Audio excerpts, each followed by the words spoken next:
So, the play that many realtors, at least online, have been talking about. This is what you do.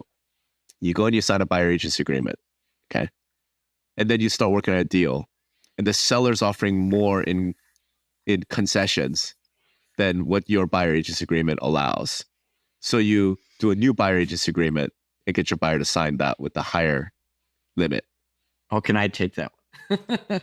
Please. I mean, I think I know your answer, but just to be clear on this. Well, I just wish people, in our state, they have to take a fiduciary law class, every 2 years. And I swear they must be sleeping through it. It's just unbelievable.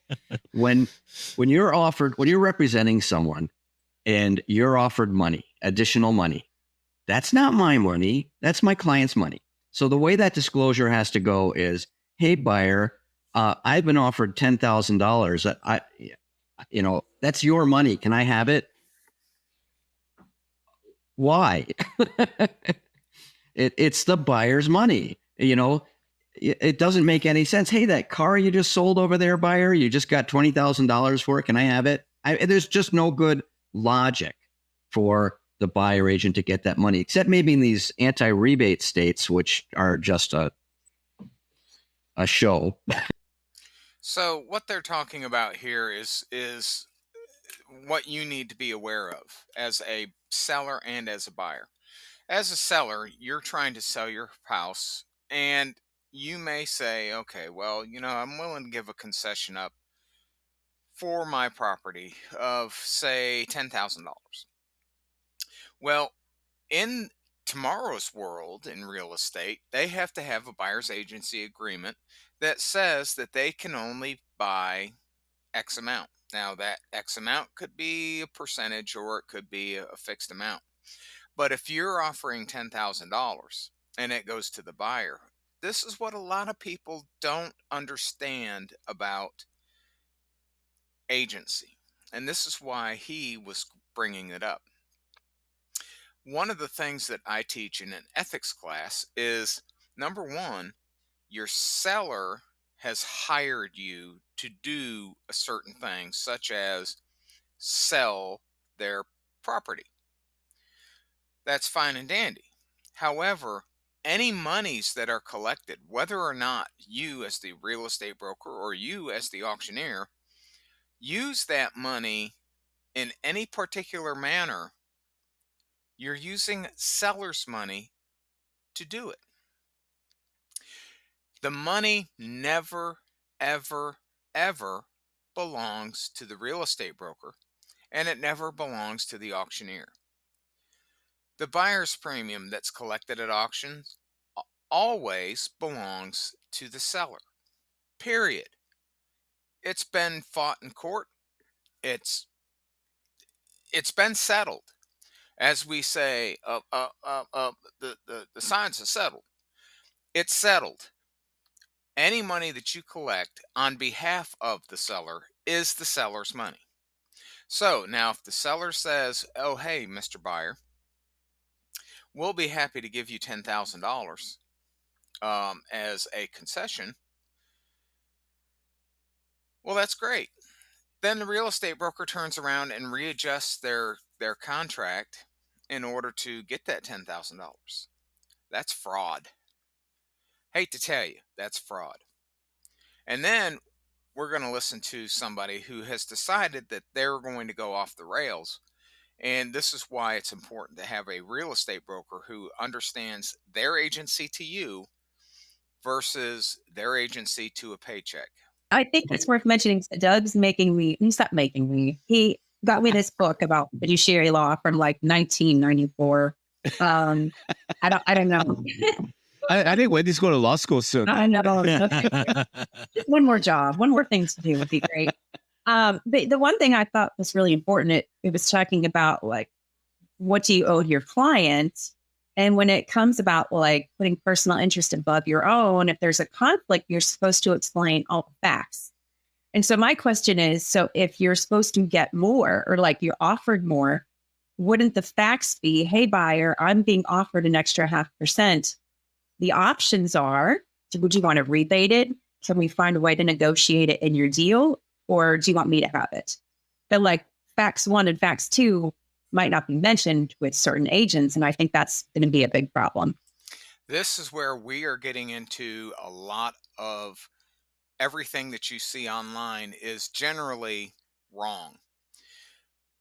This uh, this point that she made is very, very well taken, because a lot of the companies that you see, including EXP, Keller Williams, Century 21, and all the other ones, they're attempting to try to figure out how they can keep their commissions high, because they have been, once you drink the wine, you don't want the water kind of situation.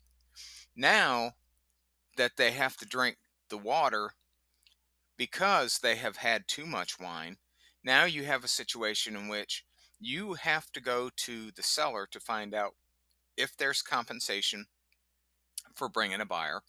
And I am of the opinion of, if you have an exclusive listing agreement with me, that means you're only paying me to do the services that I'm going to provide. If you are going to do an exclusive buyer agency agreement, you are agreeing to pay the buyer agent for their time, money, skill, and whatnot in order to negotiate the deal. What we have seen in the past is, as she said, well, okay, well, now in today's world, we can't have the what they called the commission compensation rule, or the clear cooperative compensation rule, because that is what the National Association of Realtors lost their case over, because it was called collusionary. It was a collusionary practice, and this is where they don't want to drink the water because they've had been drinking the wine. Is that the collusionary practice of the seller paying the buyer, the seller agent paying the buyer's agent for things that they don't even have a contract for. And say, for instance, when you hire an auctioneer, okay, and follow me on this. When you hire an auctioneer, you are hiring that individual to sell your products. Now, that auctioneer is not going to tell you that, oh, well, your products are worth a certain amount. They're going to sell the products with all the skill and care that they particularly have. But what the real estate company has done is, well, we're going to charge you more, and then we're going to give some to the buyer's agent on the other side, so we can turn around and uh, have this circular redundancy thing. Now, whenever we're talking about the circular redundancy thing, what happens? Well, Mr. Buyer, in order for you to get this house, because I am your agent and I absolutely have your best interests in heart, well, the only way that you're going to be able to get into this house, because there's so many different uh, things out there, is to bid over $100,000 more than the list price. Pad commissions. You also pad your own. I mean, it's self-dealing. It's like the guy said, self-dealing is death. It's death by 10,000 paper cuts. The self-dealing piece is fraud. The piece where you're saying, okay, well, the seller's giving us money. What do you want to do with it? And as she pointed out, there's going to be some real estate brokers who won't even tell the buyers that, oh, by the way, I got 1% more. What would you like me to do with it? That should be the very first thing that you do. The seller is giving us 1% more. Would you like it? Would you like to pay down your loan, or would you like to give it to me as additional compensation? Or would you like to pocket it? It's that easy. But there's going to be real estate brokers who are going to attempt to skirt the system to keep the commissions high. Just wait. There's more. There's less.